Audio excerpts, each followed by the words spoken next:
বাংলা সাহিত্যে গোয়েন্দা গল্প বললে ফেলুদা ব্যোমকেশের নাম আমরা সবাই বলি, কিন্তু সাহিত্য ক্ষেত্রে তাঁদের আবির্ভাবের বহু আগে একজন পুলিশ অফিসার তাঁর নিজের কর্মজীবনের অভিজ্ঞতা লিপিবদ্ধ করেছিলেন 19 শতকের শেষ ভাগে।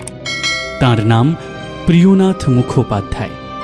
প্রিয়নাথ 1878 থেকে 1911 সাল পর্যন্ত টানা 33 বছর পুলিশের চাকরি করেন এবং সেই সাথে তার অভিজ্ঞতাকে লেখনীর মাধ্যমে গল্পের আকারে তুলে ধরতে থাকেন পাঠকের সামনে। 19 শতকের শেষ ভাগে প্রকাশিত হতে থাকে একটি পত্রিকা যার নাম দারোগার দপ্তর। প্রিয়নাথ মুখোপাধ্যায় রচিত গোয়েন্দা কাহিনীগুলি প্রকাশিত হতো এই পত্রিকায়। সে আমলে দারোগার দপ্তর প্রভূত জনপ্রিয়তা অর্জন করে।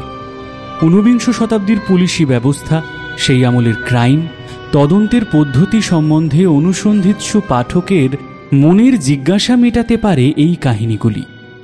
আজ আপনাদের জন্য আমাদের নিবেদন সাহিত্যিক প্রিয়নাথ মুখোপাধ্যায়ের লেখা গল্প খুনি কে। পর্ব 1।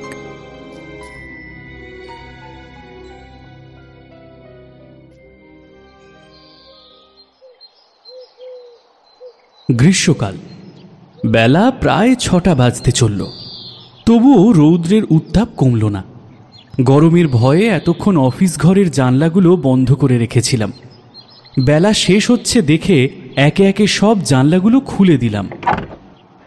জানলাগুলো খুলে দিয়ে যেই বসতে যাব অমনি টুংটুং করে টেলিফোনের ঘন্টা বেজে উঠল। ঘন্টার শব্দ শুনে মনে করলাম সাহেবের ডাক পড়েছে। তাড়াতাড়ি ফোনের কাছে গেলাম। যা শুনলাম তাতে আমার ধারণাই সত্য হল। সাহেব আমায় ডেকেছেন, নিশ্চয়ই কোনো হুকুম আছে। মনিবের হুকুম। আর দেরি করতে পারলাম না, তখনই সাহেবের সঙ্গে দেখা করতে ছুটে গেলাম। সাহেবের সঙ্গে দেখা হলো। তিনি একখানা কাগজ আমার হাতে দিয়ে বললেন, এটা পড়ে দেখো। আমি সবটাই আগাগোড়া পড়লাম। তিনি আমাকে জিজ্ঞাসা করলেন, এ ঘটনা তুমি আগে শুনেছ? আগে আগে হ্যাঁ, শুনেছি। আমি এখন তোমার হাতে এটার অনুসন্ধানের ভার দিচ্ছি। এটার প্রকৃত অবস্থা কি সেটা তোমাকে খুঁজে বের করতে হবে। আমার হাতে একটা কাজ ছিল, আবার সাহেবের হুকুম একেবারে অমান্য করার সাহসটাও করলাম না। মাথা চুলকাতে চুলকাতে বললাম, আমার হাতে তোমার হাতে যে কাজ আছে তাতে তোমার 2-4 দিন দেরি হলে কোনো ক্ষতি হবে না। তুমি আগে এই কাজটা করো, যত তাড়াতাড়ি সম্ভব এটাকে শেষ করো, বুঝলে? সাহেবের কথা শুনে খুব দুঃখ পেলাম। ভাবলাম, লোকে যে বলে চাকরে আর কুকুরে কোনো ভেদ নেই, সত্যি তাই। যখন চাকরের কাজ স্বীকার করেই নিয়েছি তখন আর দুঃখ করলে চলে? সাহেবের থেকে বিদায় নিলাম। এই নতুন কাজের সন্ধানে বেরিয়ে পড়লাম। সাহেবের দেওয়া কাগজটা পড়ে যা বুঝেছিলাম তার একটু আভাস এখানে দেওয়া যাক। শহরতলির এক স্থানের একজন আধুনিক জমিদারের নাম কেশবচন্দ্র দত্ত। এই কেশববাবুর একজন প্রজা সেদিন খুন হয়েছিল। প্রজার নাম দামোদর ঘোষ। দামোদরের একমাত্র পুত্র এখনো বর্তমান, তার নাম যতীন্দ্র। স্থানীয় পুলিশের বিশ্বাস যতীন্দ্রই বাবাকে মেরেছে, সুতরাং তিনি ধৃত হয়েছেন। জমিদার মহাশয়ের সঙ্গে দামোদরের বন্ধুত্ব থাকায় তিনি দামোদরকে কয়েক বিঘা জমি দান করেছিলেন। কেশববাবু তার জন্য কোনো রকম খাজনা নিতেন না। কেশববাবুর একমাত্র কন্যা বর্তমান, তার নাম অমলা। দুজনেরই স্ত্রী নেই। তার বাড়ি থেকে প্রায় 1 মাইল দূরে একটা বিস্তৃত জলা আছে।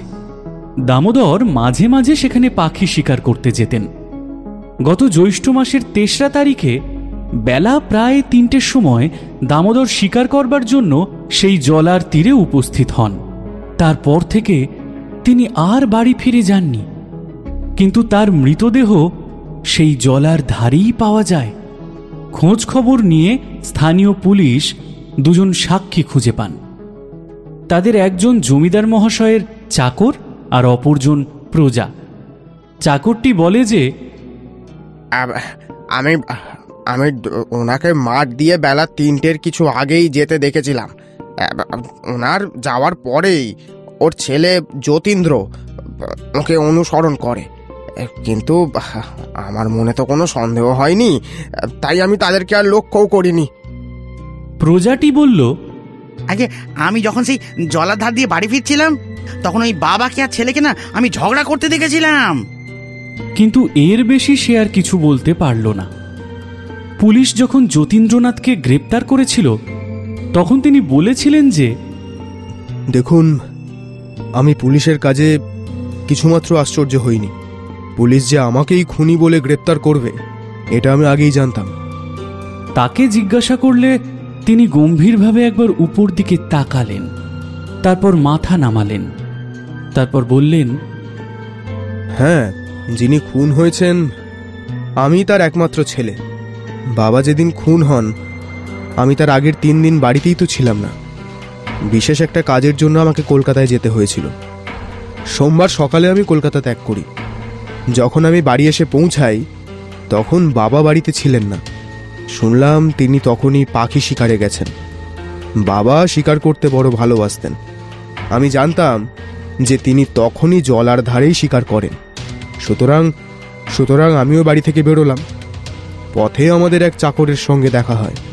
সে আমায় নমস্কার করল, কিন্তু সে যে বাবাকে আমার আগে সেখানে যেতে দেখেছে, সেই কথা কিছুই আমাকে বলল না। আমি জলার কাছে পৌঁছে বাবাকে দেখতে পেলাম, তার কাছে গেলাম। আমাকে হঠাৎ সেখানে দেখে সে বাবার কি রাগ! তিনি বিনা কারণে আমাকে কতগুলো তিরস্কার করলেন। আমারও রাগ হলো, আমিও তাকে 2-4টে কথা বললাম। এতেই তিনি আরও রেগে গেলেন, আমাকে মারবার জন্য বন্দুক তুললেন। আমি তো পালিয়ে গেলাম। জলা থেকে প্রায় 8 ক্রোশ দূরে আমাদের এক প্রজা আছে। আমি তারই বাড়িতে যাওয়ার ইচ্ছা করেছিলাম, কিন্তু কিছু দূর যেতে না যেতেই পেছনে একটা ভয়ানক চিৎকার শুনতে পাই। ওই কণ্ঠস্বর আমার বাবার বলেই মনে হলো। আমি আর এগোতে পারলাম না। দৌড়ে আবার জলার ধারে গিয়ে উপস্থিত হলাম। দেখলাম বাবার মাথার খুলি ফেটে গেছে, সারা শরীর রক্তাক্ত। মাথা থেকে তখনও ভয়ানক রক্ত ঝরছে। আমি বাবার কাছে ছুটে গেলাম, তাকে আস্তে আস্তে তুলে কোলে নিলাম। যতটা পারলাম রক্তটা মুছেও দিলাম। তখনও তিনি বেঁচে ছিলেন, কিন্তু তার মৃত্যুর আর বেশি দেরি ছিল না। 2-একটা অস্পষ্ট কথা বলে তার পরক্ষণেই তার প্রাণবায়ু দেহ থেকে বেরিয়ে গেল। তিনি মারা যাবার আগে আমাকে অনেক কথা বলারই চেষ্টা করছিলেন, কিন্তু আমি তার কোনো কথাই ঠিক বুঝে উঠতে পারিনি। তিনি সব শেষে আমসদ্দা এইরকম একটা কথা বলে যান। এর আগে আর যে 2-একবার কথা বলেছিলেন, সেগুলো এতই অস্পষ্ট আর এত আস্তে ছিল যে আমি তার কিছুই বুঝতে পারিনি। আমসদ্দা, এই কথাটার তো কোনো মানেই হয় না। আমিও ওটার কিছুই বুঝতে পারিনি। আমি মনে করেছিলাম তিনি হয়তো ভুল বকছেন। যে বিষয় নিয়ে আমাদের বাপ ছেলের মধ্যে ঝামেলা হয়, সে কথা বলতে আমার ইচ্ছে করে না। তবে ওই কথার সঙ্গে এই খুনের কোনো সম্বন্ধ নেই, এ কথা আমি শপথ করেই বলতে পারি।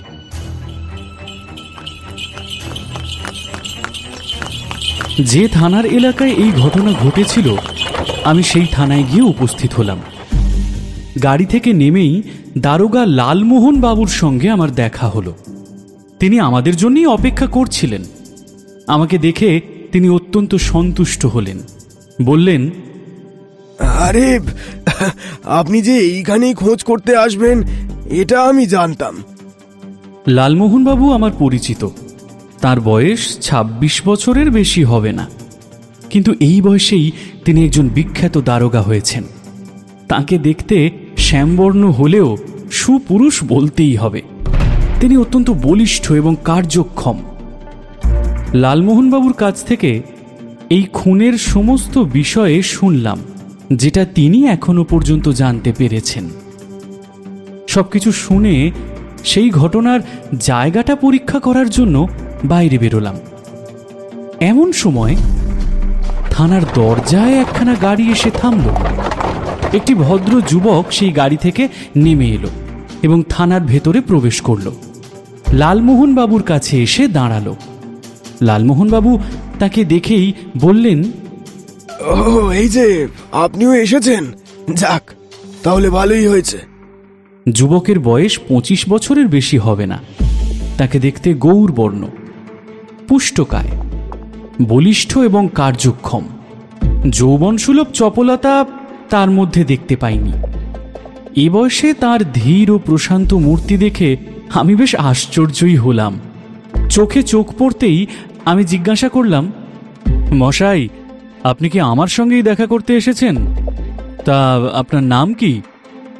যুবকটি সামান্য হাসল, আমাকে বলল, আগে হ্যাঁ, আমি আপনারই কাছে এসেছি। শুনলাম আপনি এখানে এসেছেন, আর সেই জন্য একেবারে থানাতেই চলে এলাম। নমস্কার, আমার নাম ভবানী প্রসাদ। বাবার খুনের অপরাধে আপনারা যাকে ধরেছেন সে আমারই বন্ধু। আপনার সঙ্গে আমার গোপনে কিছু কথা আছে।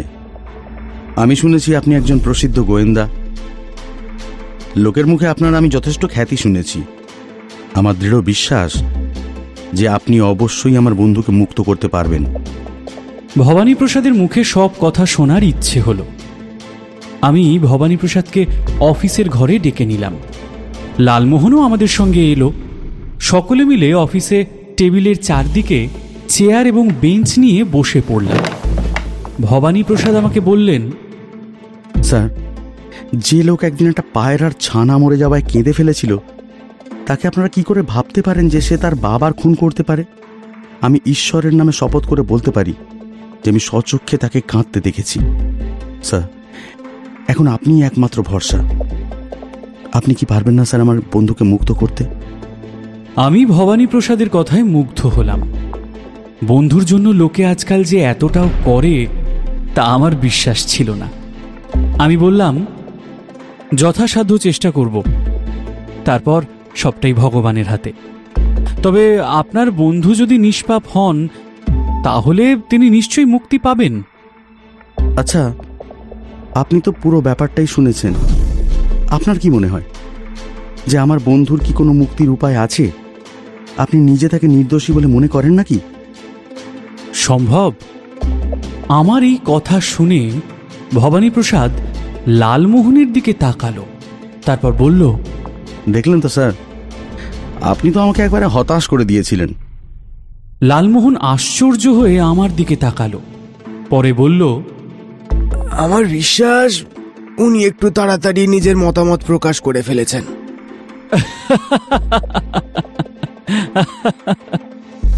আমি হঠাৎ করেই হেসে উঠলাম। আমার হাসি দেখে ভবানী প্রসাদ বলে উঠলেন, উনি ঠিকই বলেছেন, আমি জানি ও নির্দোষ। আমি সেই কথা চাপা দিয়ে ভবানী প্রসাদকে জিজ্ঞাসা করলাম, আপনার সঙ্গে যতীন্দ্রনাথের কি কোনো সম্পর্ক আছে? আগে হ্যাঁ, যতীন আমার জ্ঞাতি ভাই। কিরকম জ্ঞাতি ভাই? যতীনের বাবা আর আমার বাবা পরস্পর খুঁড়তুতো ভাই। আপনি এখন থাকেন কোথায়? যতীনের বাড়ির পাশেই। শুনলাম যতীন্দ্রনাথ একটা প্রশ্নের উত্তর দিতে অস্বীকার করছিলেন। আপনি সেই বিষয়কে কিছু আমাদের জানাতে পারেন? যতীন্দ্রনাথের সঙ্গে তার বাবার কোন বিষয় নিয়ে ঝামেলা হয়েছিল আপনি জানেন? যতীন্দ্রনাথ নিজে কেন এই প্রশ্নের উত্তর দিচ্ছেন না সেটা কি আপনি বলতে পারেন? আগে হ্যাঁ, পারি। কিন্তু যে কথা যতীন নিজে বলতে চাইছে না, কিন্তু সে কথাটা জানলেও কি আমার সবার সামনে বলা উচিত? আমি দারোগা বাবুকে দেখিয়ে বললাম, লালমোহন বাবু তো এখানকার দারোগা, যা কিছু বলবেন তার সামনেই বলতে হবে। এখানে আর কেউ নেই, আপনি স্বচ্ছন্দে সবকিছু বলতে পারেন। আমার কথা শুনে ভবানী প্রসাদ বলল, দেখুন, যতীনের বাবার আন্তরিক ইচ্ছা ছিল যে জমিদারের একমাত্র মেয়ের সঙ্গে তিনি তার ছেলের বিয়ে দেবেন, কিন্তু যতীন তাতে সম্মত ছিল না। আর এই মতভেদটাই বিবাদের একমাত্র কারণ। পাছে অমলার নাম পুলিশে প্রকাশ হয়, তাই সেই ভয়েই যতীন কোনো কথা বলেনি। আমি একটু অবাক হলাম। আমি জিজ্ঞাসা করলাম, অমলার বাবা কি এই বিয়েতে সম্মত ছিলেন? আগে না, তবে যতীন্দ্রনাথের বাবা ওই জায়গায় ছেলের বিয়ে দিতে ইচ্ছা প্রকাশ করলেন কেন? তার এইরূপ অন্যায় প্রস্তাবের কারণটাই বা কি, সেটা কি আপনি জানেন? না, কারণটা আমি জানি না, তবে এটা জানি যে তিনি জমিদারকে যা বলতেন তিনি সেটা না করে পারতেন না। এর কারণ কি? আমি সে কথা বলতে পারবো না। হ্যাঁ, দামোদর বাবুকে জমিদার মহাশয় যথেষ্টই অনুগ্রহ করতেন। অনুগ্রহ করতেন বলেই নিজের কন্যাকে দান করবেন? এ তো বড় আশ্চর্য কথা। জানি না, মানে কেন যে তিনি জমিদার মশাইকে যা বলতেন জমিদার মশাই তাই করতে বাধ্য হতেন আমার জানা নেই। কেশববাবু বাড়িতেই আছেন তো? আগে হ্যাঁ, তিনি নড়তে পারেন না, তার শরীর আগে থেকেই ভেঙে গিয়েছিল। সম্প্রতি বোধহয় তার প্রিয় বন্ধুর মৃত্যুতে একেবারেই শয্যাগত হয়েছেন। ডাক্তারেরা কাউকেই কাছে যেতে দিচ্ছে না। আমি বেশ আশ্চর্য হলাম। বটে, বন্ধুর মৃত্যু সংবাদ পেয়ে তার এই অবস্থা হয়েছে, তাই তো? ভালো। তা যতীন্দ্রনাথের সঙ্গে দেখা করাতে কোনো অসুবিধা নেই নিশ্চয়ই? লালমোহন আমার কথায় হেসে উঠলেন, উত্তর দিলেন, আরে না, যখনই বলবেন তখনই আমি আপনাকে সেখানে নিয়ে যাব। ভবানীপ্রসাদ তখন তার বন্ধুর মুক্তির জন্য আমাকে বারবার অনুরোধ করে থানা থেকে বেরিয়ে গেলেন। ভবানীপ্রসাদ চলে যাওয়ার পর লালমোহন আমার দিকে চেয়ে একটু হাসল। এমন করে লোককে বৃথা আশা দেওয়া আপনার মতো একজন জ্ঞানবান ব্যক্তির কিন্তু উচিত হয়নি। আপনি যখন স্পষ্টই দেখছেন যে যতীন্দ্রনাথই দোষী এবং তার আর অব্যাহতির কোনো উপায় নেই, তখন তার একজন প্রিয় বন্ধু এবং আত্মীয়কে সান্ত্বনা দেবার জন্য মিথ্যে বলাটা কি আপনার ভালো হয়েছে? লালমোহনের কথা শুনে আমার খুব রাগ হলো, কিন্তু সেটা প্রকাশ না করে হাসতে হাসতে আমি জিজ্ঞাসা করলাম, কে বলল আমি যতীন্দ্রনাথকে দোষী বলে সাব্যস্ত করছি? যদি তাই করব তবে আর এত দূর কি করতে এসেছি? আমি তার মুক্তির উপায় দেখতে পাচ্ছি এবং আশাও করি খুব শীঘ্রই তাকে মুক্তি দিতে পারবো। এখন আমাকে একবার তার সঙ্গে দেখা করিয়ে দিন। যতীন্দ্রনাথ থানাতেই ছিলেন। তাকে ওই অফিসের মধ্যে এনে অনেক কথাই জিজ্ঞাসা করলাম। তখন লালমোহনবাবু অফিস ঘরে ছিলেন না। তার অনুপস্থিতিতেই যদি কোনো নতুন কথা তার মুখ থেকে বেরিয়ে আসে, এটাই আমি ভেবেছিলাম। লালমোহনবাবুকে সেই সময় একটু বাইরেই থাকতে বলেছিলাম আমি, কিন্তু তার কাছ থেকে খুব বেশি কিছু জানতে পারলাম না। তিনি যেরকম আগে বলেছিলেন এখনও ঠিক সেই রকমই বললেন। আমি এক সময় ভাবতাম তিনি বোধহয় খুনিকে জানেন এবং তাকে গোপনে রাখার চেষ্টা করছেন, কিন্তু তার কথা শুনে আমার সে সন্দেহ দূর হয়েছে। এর কিছুক্ষণ পরে লালমোহনবাবু এসে আমাকে জিজ্ঞাসা করলেন, আচ্ছা, যতীন্দ্রনাথ এমন সুন্দরী জমিদারের মেয়েকে বিয়ে করতে অসম্মত কেন? আপনি কি জিজ্ঞেস করেছিলেন? হ্যাঁ, তার অস্বীকারের বিশেষ কারণ আছে। তা কারণটা কি? যতীন্দ্রনাথ কলকাতার কোনো দরিদ্রের রূপসী মেয়ের রূপে মুগ্ধ হয়ে তাকে বিয়ে করার প্রতিশ্রুতি দিয়েছেন। কিন্তু অমলাও তো শুনেছি বেশ সুন্দরী। সুন্দরী তো সকলেই, যে যার চোখে যেমনটা দেখায়।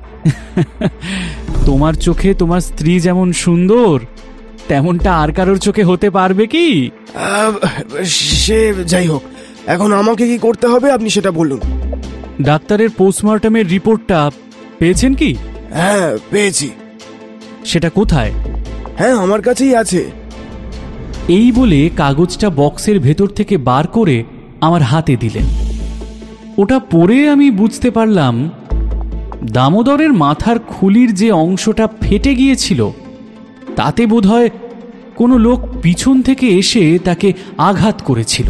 লালমোহনবাবু সব শেষে আমাকে জিজ্ঞাসা করলেন, যদি বাস্তবিকই যতীন্দ্রনাথ কাউকে বিয়ে করতে অঙ্গীকার করে থাকেন, তবে তিনি সে কথা তার বাবাকে বলেননি কেন?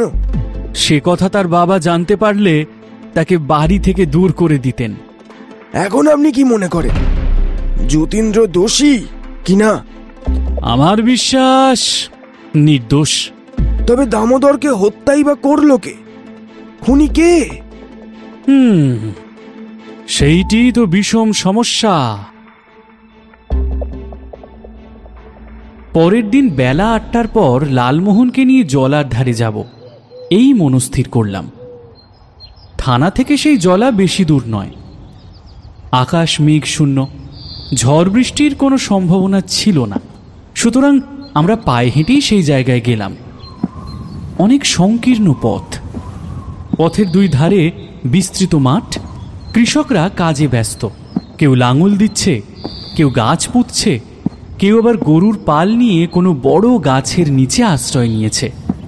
এখন প্রায় শহরে থাকতে হয়, ইট কাঠে ভরা ঘরবাড়ি চোখে পড়ে। সুতরাং সকালের এই প্রাকৃতিক সৌন্দর্য দেখে আমার মনে খুব অভূতপূর্ব আনন্দ হলো। ছেলেবেলার কথা মনে পড়ে গেল। কিছু দূর যাওয়ার পর লালমোহন বলে উঠল, আজ সকালে একটা নতুন খবর পেলাম। আমার খুব কৌতূহল হলো। আমি জিজ্ঞাসা করলাম, কি সংবাদ লালমোহন বাবু? জমিদার মশাই বাঁচেন কিনা। সে কি? কাল রাত্রে তো সেরকম কোনো অসুস্থতার খবর আমি শুনিনি। না শুনলেও তার জীবনের আর কোনো আশাই নেই। তার বয়স কত হলো? 60 বছর তো হবে। আচ্ছা, কতদিন তিনি এখানকার জমিদার হয়েছেন? বেশি দিন নয়। এখানকার আগের জমিদারের অবস্থা নিতান্ত মন্দ হয় এবং তার কোনো উত্তরাধিকারী না থাকায় তিনি এই জমিদারি বিক্রি করেন। কেশব বাবুই ওটা কিনে নেন, আর সেই থেকেই তিনি এখানকার জমিদার হয়েছেন। সে কতদিনের কথা? এটা ঠিক আমি বলতে পারলাম না। শুনেছি প্রায় 15-16 বছর আগে কেশব বাবু এই জমিদারি কিনে নেন। কেশবচন্দ্র আগে কোথায় ছিলেন সে বিষয়ে কিছু বলতে পারবেন? হ্যাঁ, শুনেছি কলকাতায়। তার আসবার কতদিন পরে দামোদর এখানে আসেন?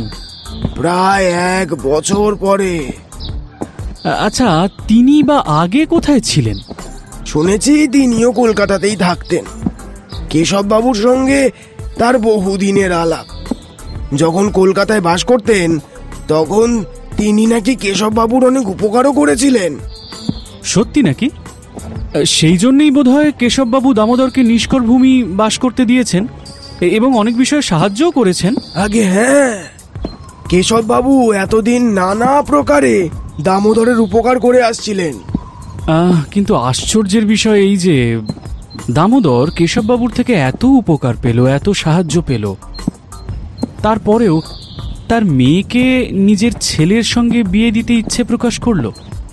আরও আশ্চর্য লাগছে, জমিদার মশাই নিজে দামোদরের ছেলেকে নিজের কন্যাদান করতে সম্মত নন। দামোদরের এমন কি ক্ষমতা যে কেশববাবুর অমতে তার মেয়ের সঙ্গে নিজের ছেলের বিয়ে দেবেন? এর মধ্যে নিশ্চয়ই কিছু একটা রহস্য আছে, বুঝলেন? আপনি কি কিছু বুঝতে পাচ্ছেন? কই না, বিশেষ কিছু তো বুঝতে পারিনি। ব্যাপারটা নিতান্তই সহজ নয় মশাই। বাইরের দিক থেকে সহজ দেখালেও ভেতরটা কিন্তু খুব জটিল। সহজ হোক আর জটিলই হোক, আমি যেটা অনুমান করেছি ভবিষ্যতে সেটাই সত্য হবে, দেখবেন। আপনি কি অনুমান করেছেন? যতীন্দ্রনাথই আসল খুনি। আমার তো সেরকম মনে হয় না এখন। সে কথা যাকে, এই সামনেই বোধহয় সেই জলা। হ্যাঁ, কি বলেন লালমোহন বাবু? কথায় কথায় আমরা জলার ধারে এসে উপস্থিত হলাম। আমি তখন লালমোহন বাবুকে সব জায়গাটা ঘুরিয়ে দেখিয়ে দিতে বললাম। লালমোহন আমাকে সঙ্গে নিয়ে মৃতদেহ যেখানে পাওয়া গেছিল, যেখানে বাবা এবং ছেলে ঝগড়া করছিল এবং যেখানে ছেলে বাবাকে কোলে নিয়ে বসেছিল, সেই সব জায়গাগুলো ভালো করে দেখিয়ে দিলেন। আমি একে একে সমস্ত জায়গাগুলো ভালো করে পরীক্ষা করলাম। জলার ধার দিয়ে অনেকটা দূর এগিয়ে গেলাম। পরে সেখান থেকে ফেরার সময় যে স্থানে মৃতদেহ পাওয়া গিয়েছিল সেখানে এসে থামলাম। দেখলাম জলার চারধারটাই ভিজে। সেই ভিজে মাটিতে অনেকগুলো পায়ের দাগ আছে। আমি কখনো দাঁড়িয়ে, কখনো বসে, আবার কখনো হামাগুড়ি দিয়ে সেই সব পায়ের চিহ্নগুলো ভালো করে পরীক্ষা করতে লাগলাম। লালমোহনও আমার পিছন পিছন আসছিলেন, কিন্তু আমি তাদের গতিবিধি লক্ষ্য করার সময় পাইনি। কিছুক্ষণ এইভাবে পরীক্ষা করার পর আমি লালমোহনকে জিজ্ঞাসা করলাম, আচ্ছা, সেদিন আপনি জলার ভিতরে গিয়েছিলেন কি জন্য? লালমোহন আমার কথা শুনে বেশ আশ্চর্য হল। ভেবেছিলাম হয়তো ওই খুনি জলার ভেতরেই কোনো অস্ত্র ছুঁড়ে দিয়ে থাকবে। কোনো অস্ত্র পেয়েছিলেন কি? না, কিন্তু আপনি তো সেদিন উপস্থিত ছিলেন না। আমিও আপনাকে এই বিষয়ে কোনো কথাই বলিনি। তাহলে আপনি জানতে পারলেন কি করে? সে কথা বলবার এখন সময় নয়।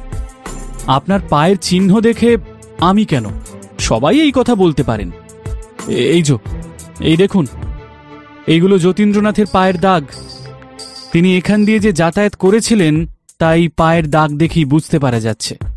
আবার যে সময় আপনি তাকে সঙ্গে নিয়ে এখানে এসেছিলেন এবং যে স্থান ও আপনাকে দেখিয়েছিল সেখানেও পায়ের চিহ্ন দেখা গেছে। এটা দেখেই বেশি বুঝতে পারা যাচ্ছে। এই দেখুন, এখানে দামোদরের দেহ প্রথমে মাটিতে পড়ে। এখানে দেখুন, এখানে উনি পায়চারি করেছিলেন। সম্ভবত যখন বাবা ছেলের ঝগড়া হচ্ছিল তখন দামোদর রাগে উন্মাদ হয়ে ইতস্তত ঘুরে বেড়াচ্ছিলেন। আর এইটি কি দেখুন দেখি, এই দাগটা কিসের বলে মনে হচ্ছে? লালমোহন অনেকক্ষণ চিন্তা করলেন, কিন্তু কিছুই বলতে পারলেন না। তিনি অপ্রতিভভাবে আমার দিকে চেয়ে রইলেন। আমি বললাম, এইখানে বন্দুকের উপর ভর দিয়ে দামোদর দাঁড়িয়েছিলেন। বন্দুকের তলাটা মাটিতে কতখানি বসে গিয়েছিল দেখেছেন? এরকম দেখতে দেখতে হঠাৎ আরো কতকগুলো চিহ্ন আমার চোখে পড়ল। আমি আশ্চর্য হয়ে বলে উঠলাম, এগুলো কিসের দাগ? নিশ্চয়ই কোনো লোক ধীরে ধীরে এদিকে এসেছিলেন। এই যে, তিনি আবার চলেও গিয়েছিলেন। এই দাগগুলো কত দূর আছে একবার দেখতে হচ্ছে। এই বলে আমি সেই দাগ দেখতে দেখতে অগ্রসর হলাম। অবশেষে সামনের মাঠে এসে উপস্থিত হলাম। সেই মাঠের জমি ভিজে ছিল না, সুতরাং আর কোনো পায়ের চিহ্ন দেখতে পেলাম না। আমি তখন জলার ধারে আবার ফিরে আসলাম। লালমোহনকে বললাম, মৃতদেহ পাবার পর এই জায়গায় আপনার দ্বারা মারামারি হয়েছে। তা না হলে এই জায়গা থেকেই এই মকদ্দমার কিনারা হয়ে যেত। এখন একবার সেই সাক্ষী প্রজার সঙ্গে দেখা করতে ইচ্ছা করছে, আমাকে ওইখানে নিয়ে চলুন। লালমোহন হেসে জিজ্ঞেস করলেন, আর কষ্ট করে কি হবে? সে যা জানে সেটা তো আগেই বলে দিয়েছে। আমার খুব রাগ হলো। আমি বললাম, কি জন্য দেখা করতে চাইছি সেটা আপনি জানলেন কি করে? আপনি আমাকে নিয়ে চলুন আর দেখা করিয়ে দিন, তারপর সমস্ত কাজ আমিই করব, সবটা জানতে পারবেন। আপনার কি এখনো মনে হচ্ছে যে এই খুন যতীন্দ্রের দ্বারা হয়নি? আমার মনে হচ্ছে এই খুন যতীন্দ্রের দ্বারা একদমই হয়নি। তবে খুনি কে? খুনি কে এখনো সেটা ঠিক হয়নি। তবে তার চেহারা দীর্ঘ, ডান হাত অকর্মণ্য, ডান পায়ের খুব একটা জোর নেই। তার পরিধানে মোটা তলাযুক্ত জুতো। আরো অনেক চিহ্ন পাওয়া গেছে, কিন্তু সেগুলো খুব একটা বিশেষ প্রয়োজনীয় নয়। লালমোহন আমার কথায় হেসে উঠল। আরে এসব কিছুই তো কল্পনা মাত্র।